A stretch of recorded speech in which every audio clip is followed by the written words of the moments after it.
എന്റെ കൂടെ സൗഹൃദം റീറ്റെയിൻ ചെയ്യാൻ ഭയങ്കര ബുദ്ധിമുട്ടായിരിക്കും ആൾക്കാർക്ക്. ഞാൻ വിളിച്ചാൽ ഫോൺ എടുക്കാതെയും റിപ്ലൈ അയക്കാൻ വൈകുകയൊക്കെ ചെയ്യുന്നുണ്ട്. ഞാൻ ഇങ്ങനെയാണ് എന്റെ സുഹൃത്തുക്കൾക്ക് അറിയാം, ചെറുപ്പം തുടങ്ങി അറിയുന്നവർക്ക് എന്നെ അഡ്ജസ്റ്റ് ചെയ്ത് കൊണ്ടുപോകും എന്നുള്ളതാണ്. അച്ഛനും അമ്മയും അധ്യാപകരായിരുന്നു. അതുകൊണ്ട് തന്നെ എന്തിനു പഠിക്കണമെന്നാണ് അവർ കൂടുതലും പറഞ്ഞു തന്നിട്ടുള്ളത്. പഠിത്തത്തിനോട് ഒരു ലവ് ഫോർ ലേണിംഗ് എന്ന് പറയുന്ന ഒരു സാധനം അതെപ്പോഴോ അവരിൽ നിന്ന് കിട്ടിയിട്ടുള്ളതാണ്. ആക്ടേഴ്സിന്റെ ഇടയിലെ അഡ്വക്കേറ്റും അഡ്വക്കേറ്റ്സിന്റെ ഇടയിലെ ആക്ടറും. പണ്ട് ഞാൻ ഈ സിനിമയിൽ ജോലി ചെയ്യുന്ന ആൾക്കാരുടെ അടുത്തേ വേറെ എന്താ ചെയ്യുന്നത് നോക്കുമ്പോൾ എനിക്ക് ദേഷ്യം വരുമായിരുന്നു. പക്ഷെ ഇപ്പൊ ഞാൻ ആൾക്കാരുടെ അടുത്ത് ചോദിക്കുമ്പോൾ പറയും നിങ്ങൾ വേറെ എന്തെങ്കിലും ഒന്നും കൂടെ ചെയ്യണം. ഞാൻ തമാശ ഞാൻ 2 വർഷം 1 വർഷത്തിൽ 2 പടമൊക്കെ ആയിരിക്കും ഞാൻ ചെയ്തിട്ടുണ്ടാവാം. ഓക്കെ, കൂടിപ്പോയ എത്ര ദിവസം നമുക്ക് ഷൂട്ട് ചെയ്യുന്നു? 15 ദിവസം അല്ലെങ്കിൽ 20 ദിവസം. ബാക്കി 300 ദിവസം എന്റെ കയ്യിൽ വെറുതെ ഇരിക്കുക. എത്രയെന്ന് വെച്ചിട്ട് നമ്മൾ വെറുതെ ഇരിക്കുക. ഞാൻ പോലും അറിയാണ്ട് ഞാൻ എപ്പോഴും ആരണ്ടടിക്ക് പറയും എനിക്കൊരു ഇൻവിസിബിൾ ഫ്രെയിം ഉണ്ട്, അതിന്റെ അകത്ത് എനിക്ക് കൈ എടുക്കേണ്ടി വരാറുള്ളൂ. അതൊന്ന് ബ്രേക്ക് ചെയ്യണമെന്ന് എപ്പോഴെങ്കിലും തോന്നിയിട്ടുണ്ടോ മുത്തിന്? വലിയ അത് ആഗ്രഹം. Introducing Lulu Holidays, your one-stop travel partner. Holidays for families, couples, and solo travelers. With Lulu Holidays, it's not just travel, it's an experience to remember.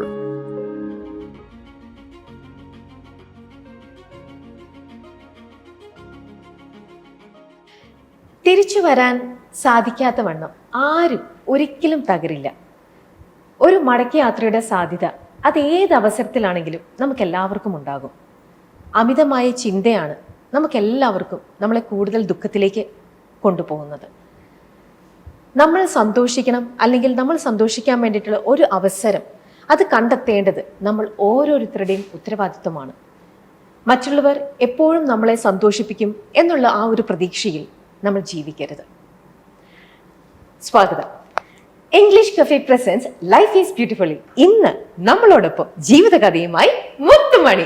Hello Muthumani. Hello. സുഖം? സുഖായിരിക്കും. മുത്തുമണി എന്നുള്ള പേര് പറയുമ്പോ തന്നെ എന്താന്ന് വെച്ചാല് എന്റെ അടുത്ത് ഈ പേര് ആദ്യം പറയണത് ആനന്ദ മാഷാണ്, നമ്മുടെ ഡാൻസർ.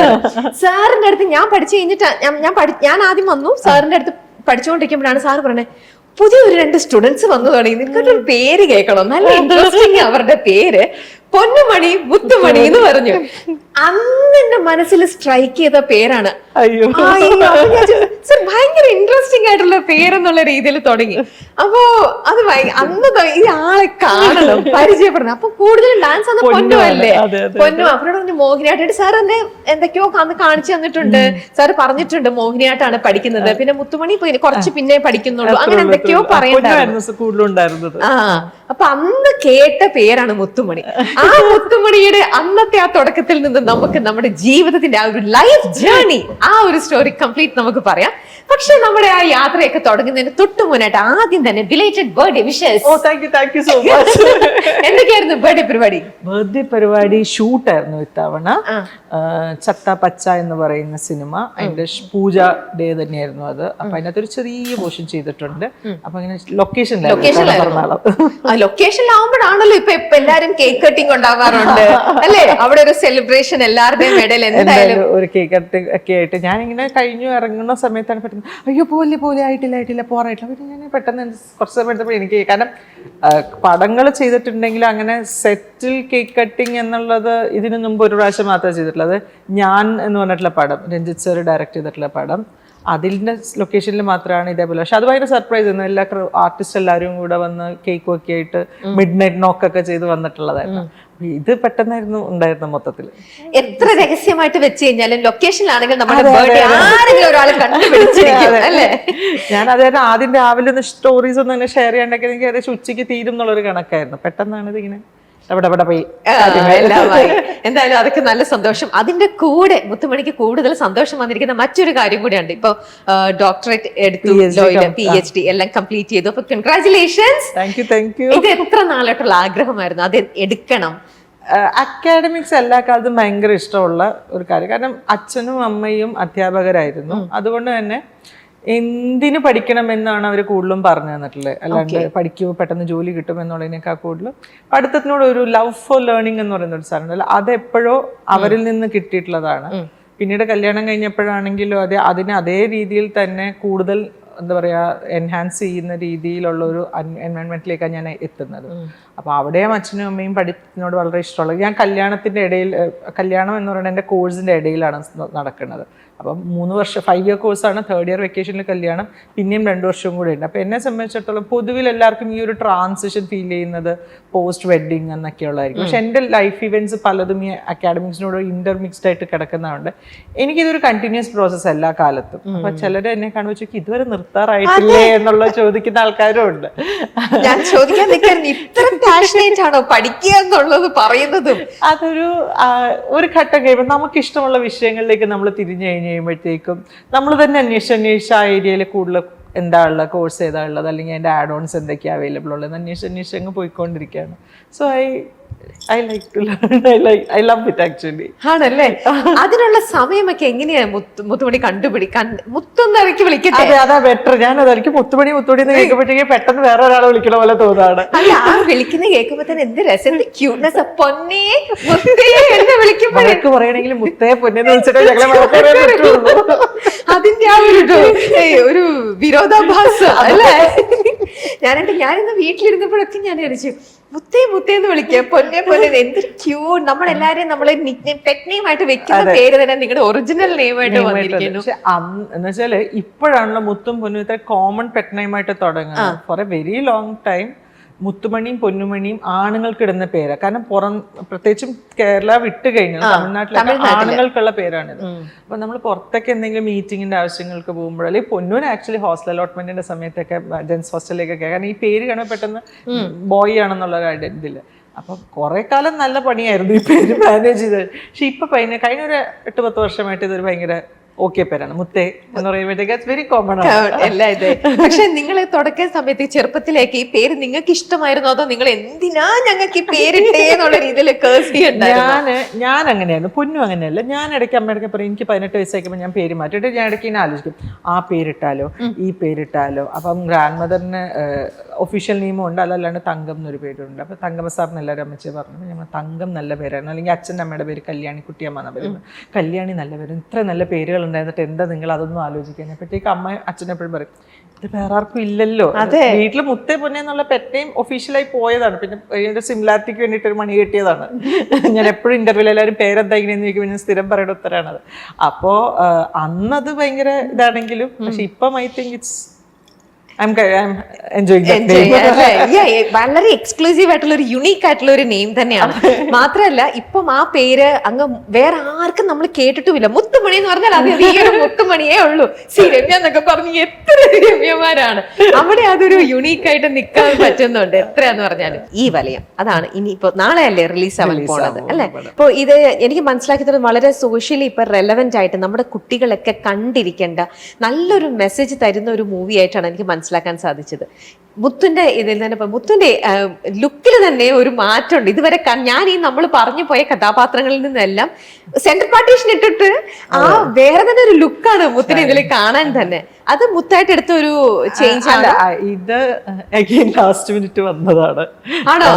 ഒരാളെ ചെയ്തിട്ട് പിന്നെ മാറി ലാസ്റ്റ് മിനിറ്റ് വരെ ആയിരുന്നു ചെയ്യുന്നത്. അപ്പം ഇതില് ബേസിക്കലി എന്താ വെച്ചാല് ഒരു ഫോൺ അല്ലെങ്കിൽ അത്തരത്തിലുള്ള ഒരു ഗാഡ്ജറ്റിനോടുള്ള ഒരു addiction, how that is affecting an individuals mental health അല്ലെങ്കിൽ ഡിസിഷൻ മേക്കിംഗ് കപ്പാസിറ്റി എന്നൊക്കെ ഉള്ളത് പറഞ്ഞു പോകുന്ന ഒരു പ്രമേയമാണുള്ളത്. അപ്പം അത് പക്ഷെ ഒരു സാധാരണ നമ്മൾ കാണുന്ന ഒരു ബാക്ക്ഡ്രോപ്പിൽ നിന്ന് വ്യത്യസ്തമായിട്ട് കുറച്ചും കൂടെ ഒരു നമ്മൾ സാധാരണ ഇത്തരത്തിലുള്ള കഥകൾ കാണിക്കുമ്പോൾ വളരെ ഏർബൻ സെറ്റപ്പിലായിരിക്കും കാണാറുള്ളത്. അതിന് പകരം ഇതൊരു ഭയങ്കര ഗ്രാമം അല്ലെങ്കിൽ ഒരു outside the suburb city urban ഒരു ഇതിലാണ് കാണിച്ചിട്ടുള്ളത്.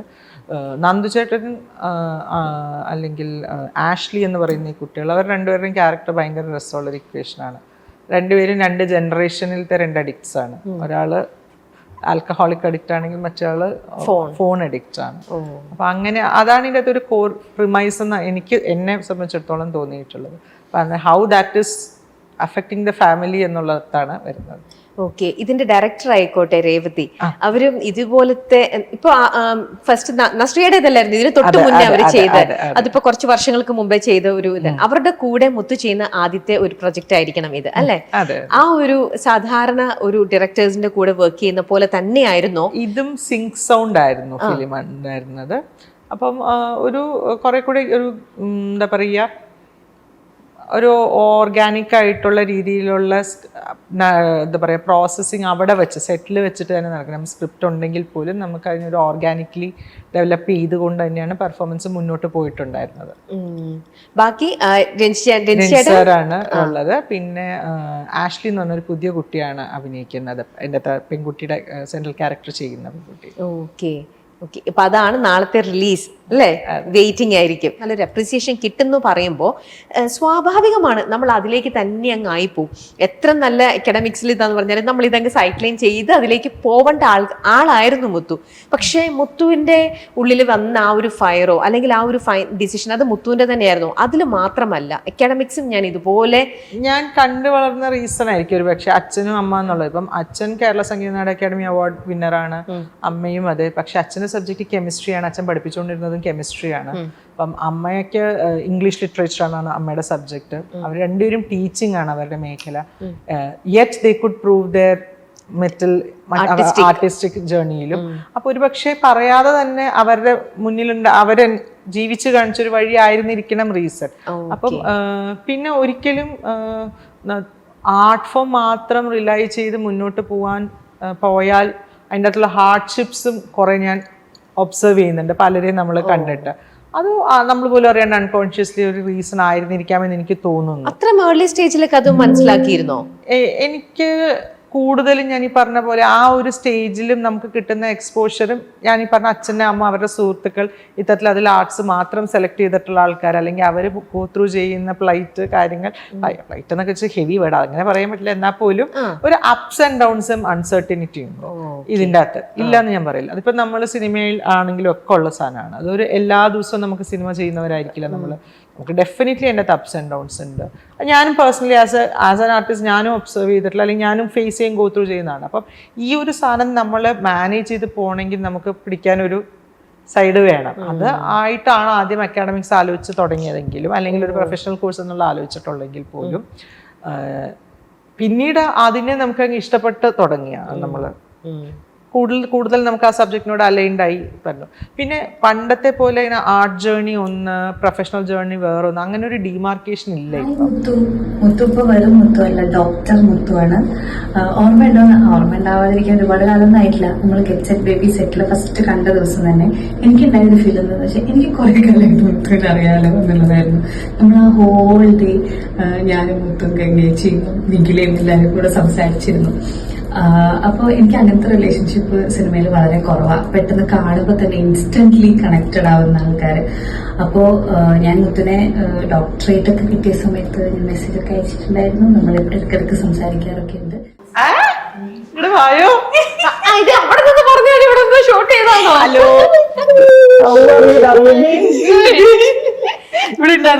വെൽക്കം ഞങ്ങളുടെ ഈ ഷോയിലേക്ക്. അല്ല, ഞാൻ ഇതിന് മുന്നേ ഒരു തവണ വന്നിട്ടുണ്ട്. ഇതിന് മുന്നേ വേറൊരു ഗസ്റ്റ് വന്നപ്പോ ഇന്റർവ്യൂ പേഴ്സൺ അല്ലേ, എങ്ങനെ ഒപ്പിച്ചു?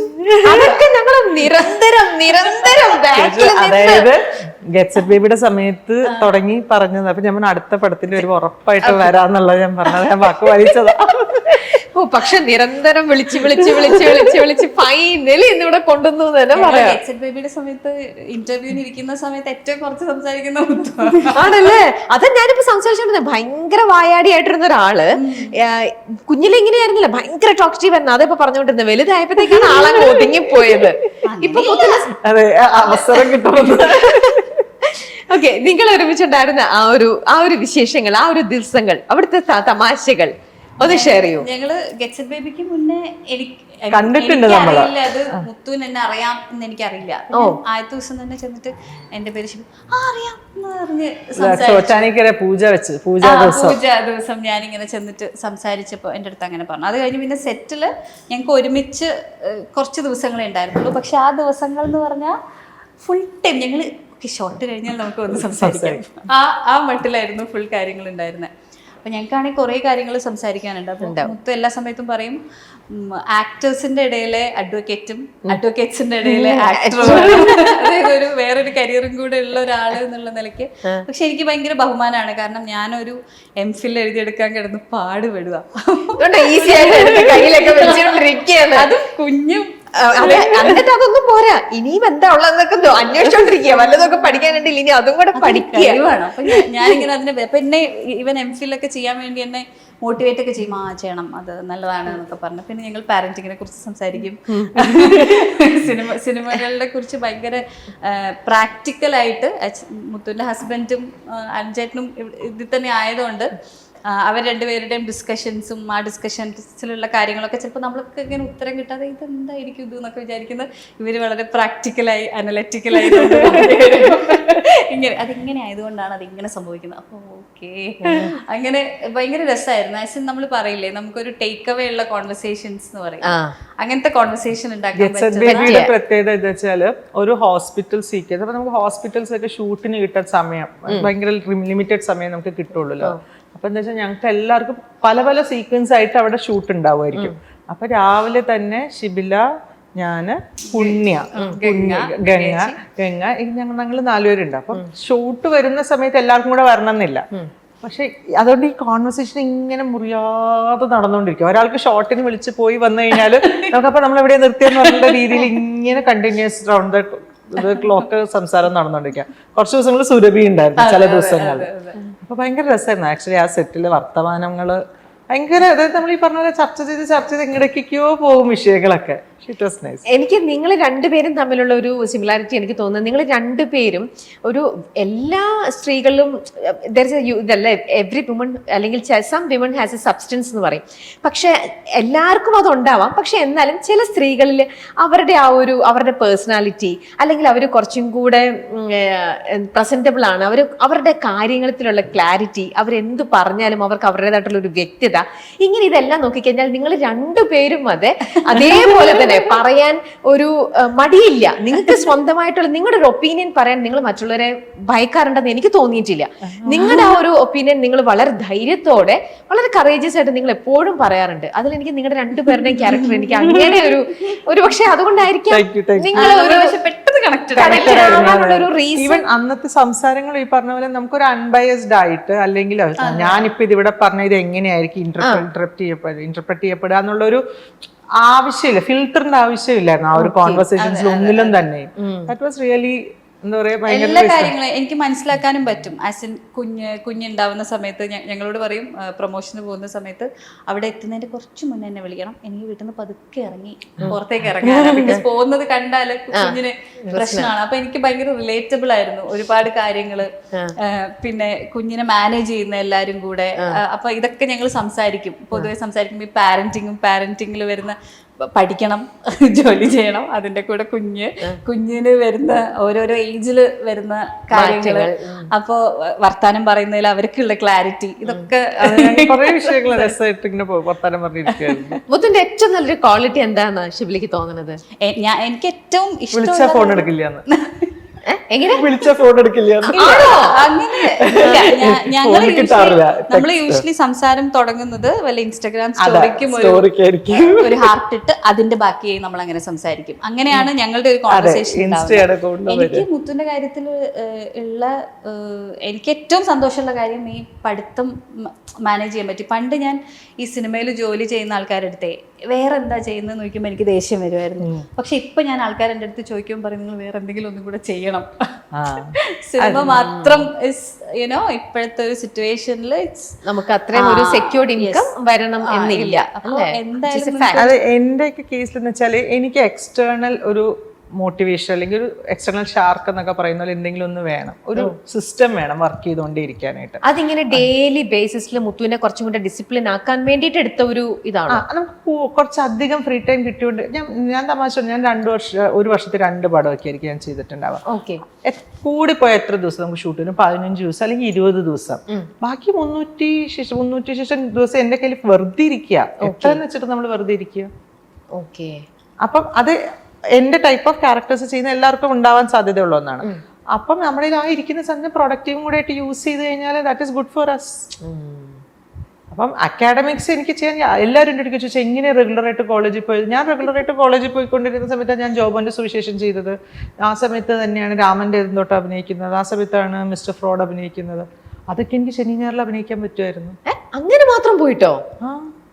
രാമന്റെ എന്തോട്ടത്തിന്റെ സമയത്ത് എനിക്ക് ഒരു ഫ്രൈഡേ, സാറ്റർഡേ, സൺഡേ, പിന്നെ അല്ലാത്ത 1-2 ദിവസങ്ങൾ അതിന് അത്രേ വേണ്ടി വരാറുള്ളൂ. അപ്പൊ നമ്മൾ ഇന്ന ദിവസങ്ങളാണുള്ളതെന്ന് പറഞ്ഞു കഴിഞ്ഞാൽ ആദ്യം പറഞ്ഞാൽ അവര് ഏറെക്കുറെ നമുക്ക് ഹെൽപ്പ് ചെയ്ത് തരും. സത്യൻ സാറ് പറയായിരുന്നു, നിന്റെ മുത്തു ഞാൻ കാണുന്ന കാലത്ത് തുടങ്ങി പഠിക്കാൻ തുടങ്ങിയതാണല്ലോ. ഞാൻ തീസിസ് ബൈൻഡ് ചെയ്ത് വെച്ച സമയത്ത് ഇതേപോലെ സാറിന്റെ തന്നെ പ്രൊഡക്ഷനിലത്തെ ഹാൻഡിൽ ചെയ്യുന്ന ഒരു ചേട്ടൻ അവിടെ വേറെന്തോ പ്രിന്റ് എടുത്ത് ബൈൻഡ് ചെയ്തോണ്ടിരിക്കുക, സംതിങ് റിലേറ്റഡ് ടു സിനിമയാണ്. അപ്പൊ എനിക്ക് കണ്ടപ്പോൾ എവിടെയോ കണ്ടിട്ടുണ്ടെന്ന് ഞാൻ ആലോചിച്ചപ്പോൾ പുള്ളിക്കാരൻ എനിക്ക് തോന്നുന്നു ഞാനിങ്ങനെ സാറിൻ്റെ കൂടെ എന്ന് പറഞ്ഞു. അപ്പം ഞാനിങ്ങനെ ബൈൻഡ് ചെയ്ത് എടുത്ത് കഴിഞ്ഞ് വെച്ചിട്ട് ഞാൻ സാറിനെ വിളിച്ചിട്ടുണ്ട്, സാറേ തീസിസ് വെച്ചപ്പോഴത്തേക്ക് സാറ് ഗുഡ്, അങ്ങനെ സംഭവിച്ചു, അതും കൂടെ കംപ്ലീറ്റ് ചെയ്തു എന്നുള്ളത്. അപ്പം ഇത്തരത്തില് സപ്പോർട്ട് നമുക്ക് നമ്മൾ വിചാരിക്കാത്ത, നമ്മൾ ചോദിച്ചു കഴിഞ്ഞാൽ നമുക്ക് ഒരു ബാക്ക്ഗ്രൗണ്ട് ആസ് എൻ അമ്മ, ഈവൻ യു ടു ഷിബിലയും അങ്ങനെ തന്നെയാണ്. ഷിബിലില്ലാതെ ഫിലിം സൈക്കോളജി സീരിയസ്ലി അപ്രോച്ച് ചെയ്യുന്ന ഒരാളാണ്. അപ്പം നമുക്കത് നമ്മൾ അപ്രോച്ച് ചെയ്യാൻ തീരുമാനിച്ച കാര്യങ്ങൾ നമുക്ക് വരുന്നുള്ളതാണ് ഞാൻ വിശ്വസിക്കുന്ന ഒരു സാധനം. നിങ്ങളുടെ ഇടയിൽ ഇരിക്കുമ്പോഴത്തെ കോമൺ ടോക്സ് എന്തൊക്കെയായിരിക്കും? എനിക്ക് തോന്നുന്നു എന്നെക്കാളും കൂടുതൽ സിനിമയിലെ എക്സ്പീരിയൻസസ് മുത്തു പറയുന്നത് ഭയങ്കര നല്ല പെർസ്പെക്റ്റീവ്സ് ആയിരിക്കും. അതായത് എനിക്ക് തോന്നും ഇപ്പൊ യൂഷ്വലി നമുക്കൊക്കെ പെട്ടെന്ന് നമ്മൾ ഭയങ്കര സെൻസിറ്റീവ് ആയതുകൊണ്ട്, ഞാനൊക്കെ ഭയങ്കര സെൻസിറ്റീവ് ആയതുകൊണ്ട് ഒരാൾ പറയുന്ന ഒരു കാര്യം നമുക്ക് പല രീതിയിൽ എടുക്കാമല്ലോ. അപ്പോൾ എനിക്ക് തോന്നുന്നു മുത്തു വർക്ക് ചെയ്ത ആൾക്കാരൊക്കെ ആയിട്ട് വളരെ പേഴ്സണൽ ആയിട്ടൊരു ബന്ധമുണ്ട്. ആസ് എൻ അതർ ദാൻ ആ ഒരു പ്രൊഫഷണൽ ഇതിലിപ്പോ സത്യൻ സാറിനെ പറ്റി പറഞ്ഞ പോലെ ഇങ്ങനെ നമ്മൾ റെഗുലർ ഇൻ ടച്ച് നിൽക്കുക എന്നുള്ളതല്ല. പക്ഷെ ഞാനൊരു 3 വർഷം 4 വർഷം കഴിയുമ്പോഴേക്കായിരിക്കും വിളിക്കേണ്ടത്. ഞാൻ തമാശല്ല, ഞാൻ വിളിച്ചാൽ ഫോൺ എടുക്കാത്ത ആളെന്നുള്ളത് എന്റെ സുഹൃത്തുക്കളൊക്കെ പറയേണ്ട കാര്യം. അതെന്തുകൊണ്ടാണ് അങ്ങനെ? അത് എല്ലാരും പറഞ്ഞാൽ പോലും മാറാത്തത്? ആഗ്രഹമുണ്ട്, സംഭവിക്കാറില്ല. അപ്പൊ ഫോൺ എപ്പോഴും മ്യൂട്ടിലാണോ? ഓൾമോസ്റ്റ് എപ്പോഴും മ്യൂട്ടിലായിരിക്കും എന്റെ ഫോൺ. ക്ലാസ് കയറും, അപ്പൊ മ്യൂട്ടിൽ പോകും, തിരിച്ചു വരുമ്പോഴത്തേക്കും മിസ്സാവും. അപ്പൊ ഞാൻ വാട്സപ്പിൽ റിപ്ലൈ അയക്കും, അല്ലെങ്കിൽ ഇൻസ്റ്റയിൽ റിപ്ലൈ അയക്കും. കമ്മ്യൂണിക്കേഷൻ നടക്കില്ല എന്ന് ഞാൻ പറയുന്നില്ല. അതെനിക്ക് മിസ്സായി പോകുന്നത് ഈ ഓണം, വിഷു, ഹാപ്പി ബർത്ത്ഡേ അതിന്റെ ഇടയ്ക്കാണ് എനിക്ക് മിസ്സായി പോകുക. കാരണം നമ്മളെ മെസ്സേജുകൾ ഇടയിൽ കയറി പോകും. പിന്നെ എന്തെങ്കിലും ആവശ്യത്തിന് കാണാണ്ട് മിസ്സായി പോകും. പിന്നെ നമ്മൾ എടുക്കാൻ നോക്കുമ്പോഴായിരിക്കും അയ്യോ ഇത് വായിച്ചിട്ട് തന്നെ ഇല്ലല്ലോ എന്നൊക്കെ ഉള്ളത്. ഫോണിലൊന്നും ഒരുപാട് സമയം ഇരിക്കുന്ന ആളല്ല, കുറവാ. ആണോ? അപ്പൊ ഈ സെറ്റിൽ വന്നിരിക്കുന്ന സമയത്ത് മുത്തു എങ്ങനെയാ? ഷോർട്ട് ആകുമ്പോ സമയം മാത്രം പോയാൽ മതിയല്ലോ, ബാക്കി സമയം എങ്ങനെയാ? അപ്പോഴും കയ്യില് ബുക്ക് വല്ലതും ഉണ്ടോ? അങ്ങനെ വായിക്കുക അതൊന്നുമില്ല. എനിക്ക് തോന്നുന്നു ഇതിപ്പോ ഞങ്ങളെ സെറ്റിൽ അത്യാവശ്യം കോൺവെർസേഷനുള്ള പോസിബിലിറ്റി ഉണ്ടായിരുന്നു. അങ്ങനെ അല്ലാത്ത സമയമാണെങ്കിൽ ഇല്ലാത്ത അവിടെ ഉണ്ടായിരുന്ന എല്ലാവരും, പ്രത്യേകിച്ച് എല്ലാവരും ഒരു കരിയർ ഉള്ളവരും സിനിമയോടുള്ള വളരെയധികം ഇഷ്ടത്തിൽ നിൽക്കുന്ന ആൾക്കാരുമാണ്. ഇപ്പം പുണ്യ is an architect by profession. അല്ലെങ്കിൽ എല്ലാവരും ഇത്തരത്തിൽ മറ്റൊരു ഓൾട്ടർനേറ്റ് കാര്യങ്ങളും കൂടെ കൃത്യമായിട്ട്, ഇപ്പൊ സുരഭി ആണെങ്കിലും അതെ, കൃത്യമായി സുരഭി മറ്റു കാര്യങ്ങളിൽ ഫോക്കസ്ഡ് ആണ്, ഇൻവോൾവ് ആയിട്ടുള്ള ഒരു വ്യക്തിയാണ്. ഗംഗയാണെങ്കിലും എല്ലാവരും അതെ. അപ്പൊ നമുക്ക് സംസാരിക്കാൻ വിഷയങ്ങൾ ഇങ്ങനെ വന്നുകൊണ്ടേയിരിക്കും. അത് വളരെ ക്വാളിറ്റേറ്റീവ് വിഷയങ്ങൾ തന്നെയാണ് നമുക്ക് വന്നുകൊണ്ടുണ്ടായിരുന്ന കാര്യങ്ങളെല്ലാം തന്നെ. ഇതിന്റെ എല്ലാ സിനിമകളും തന്നെ കണ്ടിട്ടുണ്ടോ ഷിബില? അതോ ആണോ എല്ലാം തന്നെ കണ്ടിട്ട് മിസ്സായി പോയിട്ടുണ്ടെങ്കിൽ ഉള്ളൂ? ഏറ്റവും കൂടുതൽ മനസ്സിൽ നിൽക്കുന്നത് മുത്തു ചെയ്ത ഏത് കഥാപാത്രമാണ്, അല്ലെ ഏത് സിനിമയാണ് ഏറ്റവും കൂടുതൽ ഇഷ്ടമായത്? ഞാൻ ഫസ്റ്റ് നോട്ടീസ് ചെയ്യുന്നത് മറ്റേ രസതന്ത്രം തന്നെയാണ്. അതാണ് first movie. I mean like as an ഒരു എന്താ പറയാ, ഭയങ്കര രസമുള്ളൊരു ക്യാരക്ടറാണല്ലോ. കള്ളം പറഞ്ഞിട്ട് അത് മാനേജ് ചെയ്യാൻ നോക്കുന്ന. എനിക്ക് തോന്നുന്നു ചിലപ്പോൾ ഞാൻ സിനിമ കണ്ടപ്പോൾ ആദ്യം കണ്ടത് വേറെ വല്ലതൊക്കെ ആയിരിക്കും. രസതന്ത്രമാണ് ഞാൻ നേരത്തെ ഇപ്പം പറഞ്ഞോളൂ. രസതന്ത്രം 2006 ജൂലൈ വിഷു ആണ് പടം. പക്ഷെ ഇപ്പോഴും 2025 നമ്മൾ ജൂണിൽ എത്തി നിൽക്കണം, ഇപ്പോഴും എല്ലാവരും രസതന്ത്രം പറയും. അതിഷ്ടാണ് ഇന്നത്തെ ചിന്ത. എനിക്ക് തോന്നുന്നു സത്യൻ സാറിന്റെ അതേപോലെ പിന്നെ നമ്മുടെ ഇത് രാഷ്ട്രീയക്കാരി ഏത് വന്നാലും ചെയ്യാൻ ഇഷ്ടമുള്ള ക്യാരക്ടറാണ്. അതെന്തെങ്കിലും നമുക്ക് കഥയിലേക്ക് കോൺട്രിബ്യൂട്ട് ചെയ്യുന്നതാണെങ്കിൽ മോർ ദാൻ കുറച്ചും കൂടെ ഹാപ്പിയാണ് ഞാൻ. ഈ ഹ്യൂമർ കിട്ടിയാൽ സന്തോഷം. It's been A while since I did humour എന്നുള്ളത് കൊണ്ടാണ് അത് മിസ് ചെയ്യുന്നു. കാരണം എന്റെ വളരെ ഇന്നർ സർക്കിളിലുള്ളവർക്ക് അറിയുന്ന സാധനമാണ് എനിക്ക് ഹ്യൂമർ ഇഷ്ടമുള്ള ഒരാളാണെന്നുള്ളത്. അല്ലെങ്കിൽ ഞാൻ ചിരിക്കാൻ തുടങ്ങിയാലൊക്കെ വല്ലാത്ത വർഷമുള്ള ചിരിയാണ് ഇവര് പിടിച്ചാൽ കിട്ടൂല. അപ്പൊ അതൊക്കെ അറിയുന്ന കുറച്ചു പേരെ ഉണ്ടാവുള്ളൂ. അപ്പൊ അവരൊക്കെ അങ്ങനെയുള്ള സദസ്സുകളിലാണ് ഞാൻ എപ്പോഴും അല്ലെങ്കിൽ. പക്ഷെ ഞാൻ കുറച്ച് കാലമല്ലേ സ്ക്രീനിലൊന്നും ഉറക്കെ ചിരിച്ചിട്ട്, അല്ലെങ്കിൽ എന്റെ കൈ, ഞാൻ എടുക്കുന്ന കഥാപാത്രങ്ങൾ കൈ പോലും ഒരു ഈ ഫ്രെയിമിന് പുറത്തേക്ക് പോകേണ്ടി വരാറില്ല. നടക്കുമ്പോ തന്നെ ഒരു പേസ് ഉണ്ടാവും. ആ കഥാപാത്രത്തിന് ആ ഒരു പേസിന് അപ്പുറത്തേക്ക് സ്പീഡിൽ നടക്കുക പോലും വേണ്ടി വരുന്നുണ്ടാവില്ല. അപ്പൊ അതിൽ നിന്നൊക്കെ ഇപ്പൊ ഇന്നലെ ഇപ്പൊ ചത്തപ്പച്ച എന്നുള്ള പടത്തില് അതിനകത്ത് ഒരു ഭയങ്കര ഈ പറഞ്ഞ പോലെ ആ കുറച്ച് സീക്വൻസസ് ഉള്ളു. I can't even say scenes എന്ന് പറയാൻ പറ്റില്ല. അപ്പൊ ഞാൻ പറയായിരുന്നു ഞാൻ ആദ്യമായിട്ട് ഫ്രെയിമിൽ ഇത്രയും നീട്ടത്തിൽ കൈ പിടിച്ചേക്കണേ എന്നുള്ള, കാരണം അത്രയും വിടർത്തി പിടിക്കേണ്ടി വന്നിട്ടില്ല എനിക്ക്. കുറച്ച് കൺസിഡറബിൾ റീസെന്റ് ഹിസ്റ്ററിയിൽ വേണ്ടി വന്നിട്ടില്ല എന്നുള്ള. അപ്പം ചില സമയത്ത് അങ്ങനെ നമുക്കൊരു, ഞാൻ പോലും അറിയാണ്ട് ഞാൻ എപ്പോഴും അരണ്ടടിക്ക് പറയും എനിക്കൊരു ഇൻവിസിബിൾ ഫ്രെയിം ഉണ്ട്, അതിന്റെ അകത്ത് എനിക്ക് കൈ എടുക്കേണ്ടി വരാറുള്ളൂ, നിൽക്കേണ്ടി വരാറുള്ളൂ, എഴുന്നേക്കുന്ന വരുന്നൊക്കെ തന്നെ എല്ലാത്തിനും. അതൊന്ന് ബ്രേക്ക് ചെയ്യണമെന്ന് എപ്പോഴെങ്കിലൊക്കെ തോന്നിയിട്ടുണ്ടോ മുത്തിന്? ഉണ്ട്. നമ്മൾ ബ്രേക്ക് ചെയ്യണമെന്ന് തോന്നിയിട്ടുണ്ടോ എന്ന് ചോദിക്കുമ്പോ അതിനർത്ഥം നമ്മളിപ്പോ ചെയ്യുന്നത് ഹാപ്പി അല്ല എന്നല്ല ഞാൻ അങ്ങനെയല്ല, അതിന്റെ കൂടെ തന്നെ അതിന്റെ കൂട്ടത്തുണ്ട്. Not only but also. പ്രാക്ടിക്കലായിട്ട് സിനിമ ഇൻഡസ്ട്രീനെ കാണുന്ന ഒരാളാണ് മുത്തു. അതാ ഞാൻ നേരത്തെ പറഞ്ഞത്. നമ്മളൊക്കെ ചില കാര്യങ്ങൾ ഞാനൊക്കെ ഇരുന്ന് കംപ്ലൈന്റ് ചെയ്യും, സെൽഫ് ഡൗട്ട് ഉണ്ടാവും, ഒക്കെ ചെയ്യും. പക്ഷെ ഷീ ഹാസ് ദ ആൻസർ, എന്തുകൊണ്ട് ഇങ്ങനെ സംഭവിക്കുന്നു, അല്ലെങ്കിൽ അത് കൃത്യമായിട്ട് അറിയാമെന്നുള്ളത് കൊണ്ട് അപ്പൊ എന്തുകൊണ്ട് ഇത് സംഭവിക്കുന്നില്ല എന്ന് മുത്തുവിന് അറിയാം. ആസ് എൻ യുനോ ഇങ്ങനത്തെ ക്യാരക്ടേഴ്സ് വരുന്നത് എന്തുകൊണ്ട് ഓക്കെ ഇറ്റ് വിൽ കം ഒരു സമയത്ത്. ഞാൻ അതിനു വേണ്ടി ഒന്ന് എന്താ പറയാ ഡെസ്പെറേറ്റ് ആവേണ്ട കാര്യമൊന്നും ഇല്ല എന്നുള്ള ബോധ്യം നന്നായിട്ടുണ്ട്. പ്രാക്ടിക്കലായിട്ട് എല്ലാം. അതെ അതെ അതെ, വളരെ പ്രാക്ടിക്കൽ ആയിട്ട്. അല്ലെങ്കിൽ നമുക്ക് ഭയങ്കര വിഷമം വരും. ഭയങ്കര നമുക്ക് റീസൺസ് ഉണ്ടെങ്കിൽ നമുക്ക് അറിയാലോ എന്തുകൊണ്ട് എന്നുള്ളതിനെ നമുക്ക് അറിയാം എന്നുള്ളതുണ്ട് അല്ലേ. പക്ഷെ എപ്പോഴും ഒരു ആക്ടറിന്റെ മനസ്സിൽ വ്യത്യസ്തങ്ങളായ പല പല നമ്മളെ ഒരു രീതിയിലും ഇങ്ങനെ കൈ ഇതിന് മേളിൽ പോകരുത് എന്നുള്ള റെസ്ട്രിക്ഷൻസ് ഒന്നും ഇല്ലാത്ത അങ്ങ് അഴിഞ്ഞിടെന്ന് പറയില്ല ചില ക്യാരക്ടറിന് വേണ്ടിയിട്ട്. അത്തരത്തിലുള്ള ഒരു ക്യാരക്ടർ മുത്തിന് ചെയ്യാൻ കിട്ടിയിരുന്നെങ്കിൽ അല്ലേ, കിട്ടിയിരുന്നെങ്കിൽ ആഗ്രഹമുണ്ട്. കാരണം എനിക്ക് അങ്ങനെ കാരണം ടിപ്പിക്കലായിട്ടുള്ള ടൈപ്പ് കാസ്റ്റ് ചെയ്യുന്നത് നമ്മൾ അങ്ങനത്തെ കുറച്ച് ഇങ്ങനെ ഗുഡ് ഗേൾ അങ്ങനത്തെ ഒരു ഭയങ്കര എല്ലാവരും റെസ്പെക്ട് ചെയ്യുന്ന കഥാപാത്രങ്ങളൊക്കെ കണ്ടിട്ടുണ്ടല്ലോ. ഇനി അത് വിട്ടിട്ട് ഉള്ള ഒരു കഥാപാത്രം അങ്ങനെ കാണാൻ ആഗ്രഹമുണ്ട്. അതെന്റെ ആഗ്രഹം. അതേപോലെ ഷിബിലയ്ക്ക് മുത്തിനെ കാണണമെന്ന് ആഗ്രഹിക്കുന്നത്. എനിക്കും ഇങ്ങനെ നല്ലൊരു കുശുംബിയൊക്കെ ആയിട്ട് നെഗറ്റീവ് ഷെയ്ഡ് കാണണമെന്നുണ്ട്. നെഗറ്റീവ് അല്ല, കുറച്ചൊരു ഓവർ ദി ടോപ്പ് സാധനം, മീറ്റർ കയറി കിടക്കുന്ന ഒരു ഭയങ്കര ഫേക്ക് അങ്ങനെയൊക്കെ എനിക്ക് ഈ പറഞ്ഞ പോലെ ഒരു കുറെ കാലമായി ഹ്യൂമർ സാധനങ്ങളൊന്നും അങ്ങനെ ചെയ്തിട്ടില്ല ഞാൻ. ഓക്കെ. നിങ്ങളുടെ കോൺവെർസേഷൻ ഇടയിൽ എപ്പോഴും ടേക്ക് അവേ എടുക്കാൻ പറ്റുന്ന എന്തെങ്കിലും അതുപോലത്തെ ഹെൽത്തി ആയിട്ടുള്ള കോൺവെർസേഷൻസ് ആണ് നിങ്ങൾ കൂടുതലും എന്ന് പറഞ്ഞത്? ഏറ്റവും വലിയ സന്തോഷം ഞാൻ അരുൺ ചേട്ടന്റെ അടുത്ത് ഞാനത് മുത്തുവിന്റെ അടുത്ത് വന്ന് പറയുകയും ചെയ്തു. അരുൺ ചേട്ടന്റെ അടുത്ത് ഞാൻ ഒരു ഇങ്ങനെ മൂവി നടക്കുന്നുണ്ട് എന്ന് പറഞ്ഞപ്പോൾ ഞാനൊരു മെസ്സേജ് അയച്ചപ്പോൾ യൂഷ്വലി എൻ്റെ ഒരു വേ ഓഫ് അപ്രോച്ചിങ് പീപ്പിൾ എന്ന് പറഞ്ഞാൽ എൻ്റെ പേര് സോ ആൻഡ് സോ ആണ്, ഞാൻ എൻ്റെ പ്രൊഫൈൽ അയക്കാം, just see if there is any possibilities എന്നുള്ളൊരു യൂഷ്വൽ ഒരു സാധനം ഞാനിങ്ങനെ മനസ്സിൽ സെറ്റ് ചെയ്ത് വെച്ചേക്കാം. അപ്പോൾ ഞാൻ അയച്ചു കൊടുത്തു. I didn't even expect reply, because എന്നെ എല്ലാവർക്കും അറിയാൻ പോലും ഉണ്ടാവണം എന്നില്ല. അപ്പൊ എനിക്ക് വന്ന റിപ്ലൈ, അയ്യോ അറിയാം, ഞാനും മുത്തും ഇടയ്ക്കിടയ്ക്ക് സംസാരിക്കാറുണ്ട് ഷിബിലെ പറ്റി. ഓക്കെ, എന്നെ വിളിച്ചില്ലേ. ഞങ്ങള് ഏറ്റവും കൂടുതൽ സമയം സ്പെൻഡ് ചെയ്യുന്നത് TV കണ്ടിട്ട് അല്ലെങ്കിൽ സിനിമ കണ്ടിട്ട്. ഇപ്പൊ മോൻ വന്നപ്പോൾ ഒരു ഡിഫറൻസ് വന്നിട്ടുണ്ടെന്നുള്ളത്. പക്ഷെ അതിന് മുമ്പുള്ള സമയങ്ങളിൽ മിക്കവാറും ഒരു ദിവസം ആ ലുലുവിന്റെ ആ ഡയറക്ഷനിൽ പോയിട്ട് 2-3 പടമൊക്കെ ഒറ്റയ്ക്ക് ബാക്ക് ടു ബാക്ക് കണ്ട് തീർക്കുക. അല്ലെങ്കിൽ വീട്ടിലാണെങ്കിലും കണ്ടന്റ് റെഗുലർ കാണുന്ന ആൾക്കാരാണ്. അപ്പം നമ്മൾ ഓരോ മുഖങ്ങൾ കാണുമ്പോഴും നമ്മൾ ഇങ്ങനെ സംസാരിച്ചുകൊണ്ടിരിക്കും. അല്ലെങ്കിൽ ചില സിനിമയിൽ ഇന്ന ക്യാരക്ടർ ഒരു ക്യാരക്ടർ ചെയ്തിട്ടുണ്ടാവും, അത് ഇന്നാൾ ചെയ്തിരുന്നെങ്കിൽ എങ്ങനെയുണ്ടാവും, ഇത്തരത്തിലുള്ള സംസാരം സ്ഥിരം വന്നുകൊണ്ടുള്ള ആണ്. അപ്പൊ നിങ്ങളുടെ ഇടയിലെ കോമൺ ടോക്ക് എന്ന് പറയുന്നത് എപ്പോഴും സിനിമ തന്നെയാണ്. സ്വാഭാവികമായിട്ട് സിനിമയും നാടകവും ലിറ്ററേച്ചറും ഒക്കെ തന്നെയാണ് ആയിരിക്കും. അതെന്തൊരു ഭാഗ്യമുള്ള ഒരു ഭാര്യ ഇതാണല്ലേ. അവരുടെ ഒക്കെ മാറി. ഇപ്പൊ കൊക്കോമെലൻ വേണോ, പെട്രോൾ വേണോ,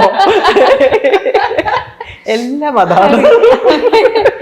ആളുടെ വിശേഷങ്ങൾ കൂടെ പറയാം. ആളെ ഷിബില കണ്ടിട്ടുണ്ടോ മോനെ? ഞാൻ ഫോട്ടോസ് ഇങ്ങനെ വരുമ്പം ചോദിക്കും. ഞാൻ അതുപോലെ അപ്പന്റെയും മോന്റെയും കൂടെ ഒരു ഫോട്ടോ കണ്ടപ്പോൾ കൊള്ളാലോ, നല്ല രസമുണ്ട് ഷർട്ടൊക്കെ ഇട്ടിട്ട്. അപ്പൊ എന്നോട് ഇങ്ങനെ പറയും വീട്ടിലെ കാര്യങ്ങളും വികൃതി. അവിടെ മോനാ, വീരും മോനാ. അതെ അതെ, എനിക്കറിയാം. ഞാൻ ഷിബിലയുടെ വീട്ടിൽ പോയിട്ടുണ്ട്. അപ്പൊ മോൻ വീർ ഇച്ചിരി കൂടെ വലുതായി. ഞാൻ സ്കൂളിൽ വിട്ട കാര്യമൊക്കെ ചോദിച്ചിട്ടുണ്ടായിരുന്നു. അപ്പൊ സ്കൂളിൽ തപ്പുന്നുണ്ടായിരുന്നു എവിടെ വിടണം, ദൂരം, അങ്ങനെയൊക്കെ ആലോചിച്ചിട്ട് പോവല്ലോ എന്നൊക്കെ. അപ്പൊ അതിനെ കുറിച്ചൊക്കെ സംസാരിക്കും. അപ്പൊ വീട്ടില് വിശേഷങ്ങൾ പറയും, ഭക്ഷണം കഴിപ്പിക്കാനുള്ള എന്തൊക്കെയാണ് മോന്റെ വിശേഷങ്ങൾ? മോൻ ഇപ്പൊ 4 വയസ്സ്. LKG സ്റ്റാർട്ട് ചെയ്തിട്ടുണ്ട്, ഫോർമൽ എഡ്യൂക്കേഷനിലേക്ക് കടന്നിട്ടുണ്ട്. അവനെ എന്താ വിളിക്കണേ? ആനന്ദ് മാനവ് എന്നാണ് അവന്റെ ശരിക്കും പേര്. ഹാപ്പി മാൻ അല്ലെങ്കിൽ സന്തോഷത്തോടെ ഇരിക്കട്ടെ എന്നുള്ളൊരു കണക്കിലാണ് ആനന്ദ് മാനവ് എന്നുള്ള പേരിട്ടിട്ടുള്ളത്. ഇക്കി എന്നാണ് വിളിക്കുക വീട്ടില്. ഞാൻ ഇക്കിഗൈയിൽ നിന്ന് കിട്ടിയ ഇക്കിയാണ്. ക്യാരിങ് ആയിരുന്ന സമയത്ത് ഞാൻ വായിച്ചുകൊണ്ടിരുന്ന ബുക്ക് ഇക്കിഗൈ ആയിരുന്നു. അപ്പൊ അതിന്റെ അകത്ത് ഇക്കി എന്ന് വെച്ചാൽ ജാപ്പനീസ് ലാംഗ്വേജിൽ ജീവൻ എന്നാണ് അർത്ഥം. ഗൈ എന്ന് വെച്ചാൽ the way of life living. അപ്പൊ ഇക്കിഗൈ എന്ന് പറഞ്ഞാൽ ദ വേ ഓഫ് ലിവിങ് എന്നുള്ളതാണ് അതിന്റെ വേർഡ് മീനിങ്. അപ്പം അങ്ങനെ ഇക്കി എന്നുള്ള പേര് ഞാനും ഒറ്റയും കൂടെ ആലോചിച്ചപ്പം ശരിയാണ്, എനിക്ക് അങ്ങനെ ഇക്കി എന്ന് വിളിക്കാം. അങ്ങനെയാണെങ്കിലും ആൺകുട്ടിയാണെങ്കിലും പെൺകുട്ടിയാണെങ്കിലും നമുക്ക് അറിയില്ല ആ സമയത്ത് നമ്മൾ ക്യാരിങ് ആയിരിക്കുന്ന സമയത്ത്. അപ്പൊ എന്താണെങ്കിലും ഒരു പെറ്റ് നെയിം എന്നുള്ള രീതിയിൽ വിളിക്കുന്നത്. അപ്പം അരുൺ ഇക്കി എന്ന് പറഞ്ഞ് സംസാരിക്കുമ്പോഴൊക്കെ ഇവൻ റിയാക്ട് ചെയ്യും, കിക്ക് ചെയ്യും, ഇതാക്കും. പക്ഷെ ഞാൻ ചെയ്യത്തില്ലായിരുന്നു കേട്ടോ. ഭയങ്കര ഇപ്പോഴും അച്ഛനാണ് അവന് കൂടുതൽ വീക്ക്നെസ്. അപ്പൊ എനിക്ക് എന്തെങ്കിലും വയ്യാന്നൊക്കെ ഉണ്ടെങ്കിൽ എന്റെ സൈഡ് ഭയങ്കരമായിട്ട് അങ്ങ് നിന്ന് കളയും. കഴിഞ്ഞ 2 ദിവസത്തേക്ക് ഇവിടെ ഭയങ്കര കൈവേനുണ്ട്. അപ്പോഴത്തേക്കും അവൻ വന്ന് മസാജ് ഒക്കെ ചെയ്തൊക്കെ തന്ന് അവന്റെ ഇത് അതൊക്കെ ഉണ്ടില്ലെന്ന് ഞാൻ പറയില്ല. പക്ഷെ എസെൻഷ്യലി അച്ഛൻ പറയുന്നത് അവനൊരു എക്സ്ട്രാ ഇതുണ്ട്. അത് ഞാൻ അന്നേ നോട്ടീസ് ചെയ്യേണ്ടതായിരുന്നു. വീട്ടില് ആക്കിയിട്ട് ഫസ്റ്റ് ട്രിപ്പ് പോയ ഗേൾസ് ട്രിപ്പ് പോയ സമയത്തൊക്കെ ഇതേപോലെ ഞങ്ങള് കോളേജിൽ നിന്ന് പാസ് ഔട്ട് ആയിട്ട് 15 years കഴിഞ്ഞപ്പോൾ ഞങ്ങൾ എല്ലാ ഗേൾസും കൂടെ ഒരു ഗോവൻ ട്രിപ്പൊക്കെ പോയിരുന്നു. അന്ന് അവന് 2.5 വയസ്സ് കഴിഞ്ഞിട്ട്. അത് ഞാൻ ഓർത്തു, എനിക്ക് ഭയങ്കര വിഷമായിരിക്കും എങ്ങനെ ഞാൻ ഹാൻഡിൽ ചെയ്യും. ബിക്കോസ് ആ ഒരു സെപ്പറേഷൻ ആങ്സൈറ്റി ഒക്കെ കാണുമല്ലോ ആ സമയത്ത്. പക്ഷെ പോയി കഴിയുമ്പോൾ ഞാൻ ചില്ലായിരുന്നു. നമ്മള് ഒരിക്കലും നമ്മള് അമ്മമാരുടെ ഇടയ്ക്ക് ആരും പറയുന്ന ഒരു സാധനമല്ല. ഇപ്പൊ അങ്ങനെ പോയി കഴിഞ്ഞ് കഴിയുമ്പോഴും വന്നപ്പോ നീ കൊച്ചിനെ മിസ് ചെയ്ത് കാണുമല്ലേ എന്ന് ചോദിക്കുന്നവരാണ് കൂടുതൽ. അല്ലാണ്ട് hi you had A good time എന്ന് ചോദിക്കുന്നവർ കുറവാണ്. സത്യം അല്ലേ? അവിടെ അപ്പോഴും ഒന്ന് വേണമെങ്കിൽ ഒന്ന് ഗിൽറ്റ് ഡ്രൈവ് ചെയ്യണമെങ്കിൽ ആയിക്കോട്ടെ എന്നുള്ള രീതിക്ക്. പക്ഷെ അങ്ങനെയല്ല. ഇപ്പോഴത്തെ സൗഹൃദങ്ങളുടെ പ്രത്യേകത എനിക്ക് തോന്നിയിട്ടുള്ള എന്താന്ന് വെച്ചാൽ അത്തരത്തിൽ സ്ത്രീകൾ സമയം കണ്ടെത്തുക. അങ്ങനെ അവര് the more people are happy the more happiness they will spread. അപ്പൊ അതിനുള്ളൊരു സാഹചര്യം ഉണ്ടാക്കുക എന്നുള്ളത്, അതിന് പറ്റുന്ന സൗഹൃദങ്ങളാണ് നമ്മൾ ആസ് വി ഗ്രോ നമ്മൾ അങ്ങനത്തെ സൗഹൃദങ്ങളാണ് നമുക്ക് വേണ്ടത്. അല്ല, നമ്മൾ നമ്മളെ തന്നെ റിഫ്രഷ് ചെയ്യാണ് അവിടെ. അതെ, ദ ബെസ്റ്റ് നമുക്ക് ഇപ്പുറത്തെ സൈഡിൽ അങ്ങനെ നമുക്ക് കൊടുക്കാനും പറ്റും. നമ്മൾ സന്തോഷം ഉണ്ടെങ്കിൽ കൊടുക്കാൻ പറ്റും. അതെ. അപ്പൊ അങ്ങനത്തെ ഒരു സുഹൃത്തുക്കളെയും ഒരുപാടുള്ള ഒരാളാണ് മുത്ത്. കൂടുതലും എനിക്ക് ആ കോളേജ് കാലഘട്ടത്തിലുള്ള സുഹൃത്തുക്കൾ തന്നെയാണുള്ളത്, അല്ലെങ്കിൽ വളരെ ചെറുപ്പത്തിലുള്ളത്. പിന്നെ ഞാൻ പറഞ്ഞ എന്റെ കൂടെ സൗഹൃദം റീറ്റെയിൻ ചെയ്യാൻ ഭയങ്കര ബുദ്ധിമുട്ടായിരിക്കും ആൾക്കാർക്ക്. ഞാൻ വിളിച്ചാൽ ഫോൺ എടുക്കാതെയും റിപ്ലൈ അയക്കാൻ വൈകിയൊക്കെ ചെയ്യുന്നുണ്ട്. ഞാൻ ഇങ്ങനെയൊന്നും എന്റെ സുഹൃത്തുക്കൾക്ക് അറിയാം, ചെറുപ്പം തുടങ്ങി അറിയുന്നവർക്ക് എന്നെ അഡ്ജസ്റ്റ് ചെയ്ത് കൊണ്ടുപോകുന്നുള്ളതാണ്. മോൻ നല്ല കുറുമ്പനാണോ? വീട്ടിനുള്ളിൽ യെസ്. എന്റെ കഷണ്ടിയും മുടിയും അങ്ങനെ കിട്ടിയിട്ടുണ്ട്. മുത്തിന്റെ ഒരു ഇത് തന്നെയാണ്. അപ്പൊ അതങ്ങനെ ഏകദേശം 1,000 രൂപയൊക്കെയാണ് ആശാന്റെ. വീട്ടിൽ ഭയങ്കര കുറുമ്പാണ്. പുറത്തിറങ്ങിയാൽ ഭയങ്കര അച്ചടക്കാണെന്നാണ് ടീച്ചർ പറയുന്നത്. എല്ലാ കാലത്തും അങ്ങനെ പറഞ്ഞാൽ മതിയായിരുന്നു. സ്കൂളിൽ കയറാൻ നേരത്തെ ഞാൻ ഭയങ്കര കരച്ചിലായിരിക്കില്ല ഫസ്റ്റ് ഡേ ഒക്കെ. അപ്പൊ ഞാനിങ്ങനെ ചെറുതായിട്ട് ഇങ്ങനെ അവിടെ ചെന്ന് കഴിയുമ്പോൾ യൂണിഫോം ഉള്ളവരെയാണ് അകത്ത് കയറ്റുക. ഇങ്ങനെ സ്റ്റെപ്പ് ഇങ്ങനെ കയറി ഇങ്ങനെ പോയിക്കൊണ്ടിരിക്കുക. ഞാൻ പകുതി സ്റ്റെപ്പ് പകുതി എത്തിയപ്പോൾ എന്നെ ഇങ്ങനെ നോക്കിയിട്ടുണ്ട്. അമ്മയ്ക്ക് യൂണിഫോം ഇല്ല, അമ്മ പോയിക്കോ. ഞാൻ വിചാരിച്ചു ഇമോഷണൽ സീനൊക്കെ അഭിനയിക്കാന്നൊക്കെ വെച്ച് ചെന്നപ്പോ ഓക്കെ ബൈ പോയി.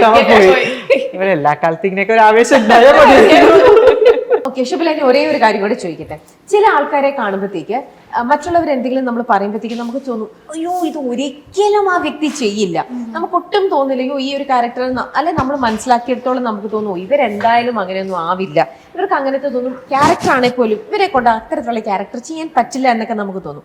അങ്ങനെ മുത്തിന്റെ ഇത് അറിയുകയാണെങ്കിൽ ഷിബിലിക്ക് തോന്നുന്നത് അത് മുത്തിന് ശരിയാവില്ല ആ ഒരു ക്യാരക്ടർ എന്ന് തോന്നുന്നത് അങ്ങനെ എന്തായിരിക്കും? അതായത് ഒരു പർട്ടിക്കുലർ ക്യാരക്ടർ ചെയ്യാൻ പറ്റുന്നുണ്ടാവില്ല എന്ന് വിചാരിക്കുന്നതോ? അങ്ങനെ വിചാരിക്കുന്നില്ല. എന്ത് കൊടുത്താലും